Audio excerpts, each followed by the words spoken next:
Saya nggak ngerti harus ngomong apa, karena ini bukan dunia yang, meskipun saya adalah seorang pemain teater, saya kenal banyak orang yang ada di sini, di dunia ini, tapi saya tidak pernah benar-benar tahu banyak tentang dunia seni gitu ya.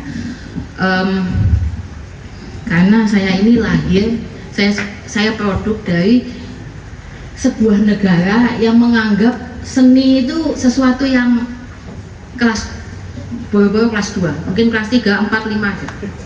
Jauh banget. Seni lukis itu hanya untuk kemewahan luxury gitu ya, eskapisme luxury gitu, kakean duit, gua apa meneh ya gitu. Rumah kegedean, dindingnya kegedean, oh mungkin dikasih lukisan jadi nggak terlalu tampak kosong gitu. Atau baca puisi mungkin jadi sesuatu yang nomor sekian, bukan sesuatu yang penting. Ya minimal mau baca puisi kalau lagi patah hati aja gitu ya. Dan itu yang terjadi. Saya lahir di generasi seperti itu, dan saya lahir di dunia yang kemudian menganggap seperti itu juga di mana-mana. Oh, apa seni itu bukan sesuatu yang penting gitu. Tidak pernah kemudian mengingat bahwa ketika kita bicara peradaban, yang paling depan itu adalah kebudayaan, hasil seni itu sendiri. Saya menyetir seorang budayawan, Mas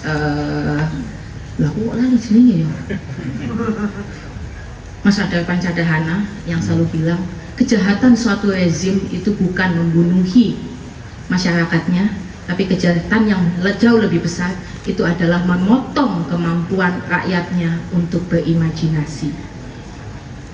Karena kemampuan imajinasi lah, saya waktu mendengar beliau ngomong itu, saya wah, ya juga ya. Karena kemampuan imajinasi itulah kita bertumbuh, kita menjadi manusia. Memotong kemampuan berimajinasi berarti memotong kemampuan kita untuk mendekat dengan kemanusiaan. Memotong kemampuan berimajinasi kita berarti memotong kemampuan kita untuk bertumbuh dan mencari jawaban-jawaban dari persoalan-persoalan kita. Kita hari ini lupa kalau ada banyak sekali krisis-krisis. Kita hari ini ada di banyak krisis gitu. Kita menghadapi krisis pangan, kita menghadapi krisis lingkungan hidup misalnya, kita menghadapi climate change gitu. Dan banyak orang lupa bahwa kebudayaan atau seni kemudian sebenarnya berperan sangat besar untuk bisa membantu kita menghadapi krisis-krisis tersebut. Kita lupa kalau kita misalnya bicara climate change gitu, kita lupa bahwa seni gitu, itu membantu kita untuk waktu yang sangat lama mempreservasi lingkungan. Cerita lisan gitu kan, cerita mau fiktif ataupun tidak fiktif. Kita ambil contoh, ada pohon besar gitu, pohon beringin, jangan dipotong itu pohon beringinnya, soalnya dia tiap pemilu menang. Bukan masa lalu. Bukan beringin yang itu. Itu wono genderuwo nih gitu kan. Nah, tapi itu kan sebenarnya adalah cerita-cerita kayak gitu, itu adalah cerita-cerita untuk upaya preservasi. Ketika kita bilang bahwa seni atau kebudayaan hanya nomor sekian, kita lupa.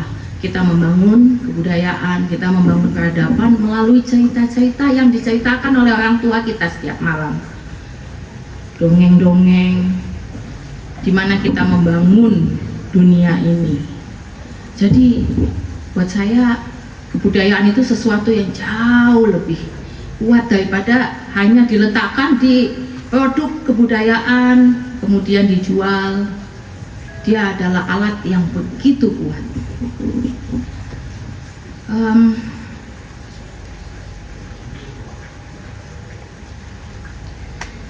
Dan sebentar ya.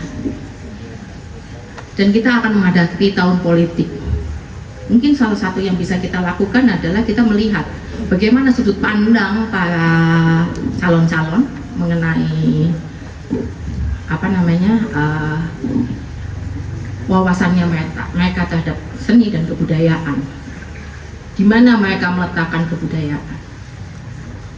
Bagaimana mereka akan menggunakan kebudayaan?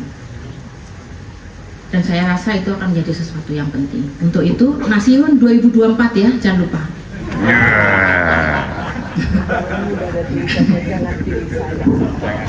Jangan, dia pidato aja bingung kok.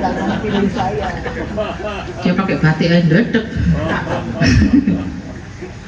Seni untuk waktu yang sangat lama menjadi salah satu dokumen atas perang, kebencian, juga penyebab-penyebab rasa sakit yang lain. Tapi lebih jauh dari itu, kesenian itu juga adalah sebuah upaya perdamaian itu sendiri. Dan apa upaya perdamaian yang paling baik kalau bukan pertemanan dan persahabatan? Dan itu yang akan kita rayakan malam ini. Itu yang akan kita dengar, kita lihat melalui pameran ini malam ini. Upaya persahabatan, merayakan persahabatan, merayakan apa sih artinya punya teman banyak. Bagaimana perdamaian kemudian dibangun, ya karena pertemanan dan persahabatan. Dan siapa yang paling tepat tokohnya? Kalau bukan Pak Nasiun. Pak Nasiun itu, kalau di Wikipedia-nya beliau, yang saya yakin nggak mungkin ditulis sama beliau sendiri. Jangan kan nulis di Wikipedia, saya aja nggak yakin dia tahu Wikipedia apa. Katanya bener. Lahirnya 1 Oktober 1965. Itu pas lagi hari lahirnya Pancasila loh, kesaktian Pancasila itu. Apalagi yang kurang untuk kemudian menjadikannya sebagai ikon tadi itu, kekuatan itu, perdamaian, bahwa seni itu menjadi garis depan dari upaya-upaya perdamaian.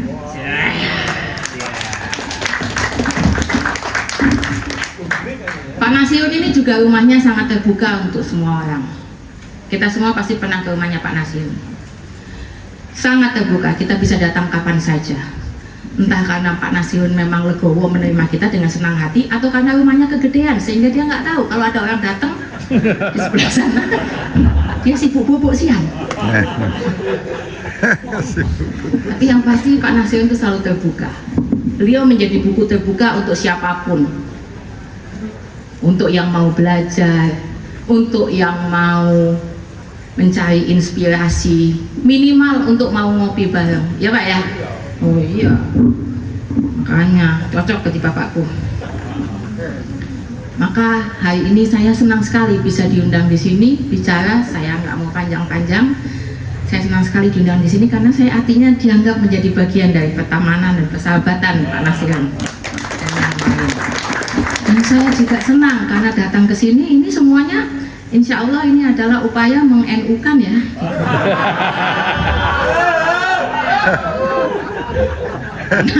Meskipun tampaknya ini banyak orang NU, tapi belum semuanya NU. Pak Putu tadi MC-nya, iya, masih HTI, Hindu Tahrir Indonesia. Pak Butet, yang sudah saya tembung berkali-kali, Pak Butet, solusi dari permasalahan Anda supaya enggak lagi dibully di media adalah menjadi mu'alaf.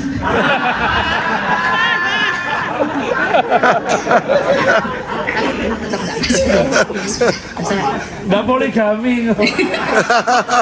Koyok payu.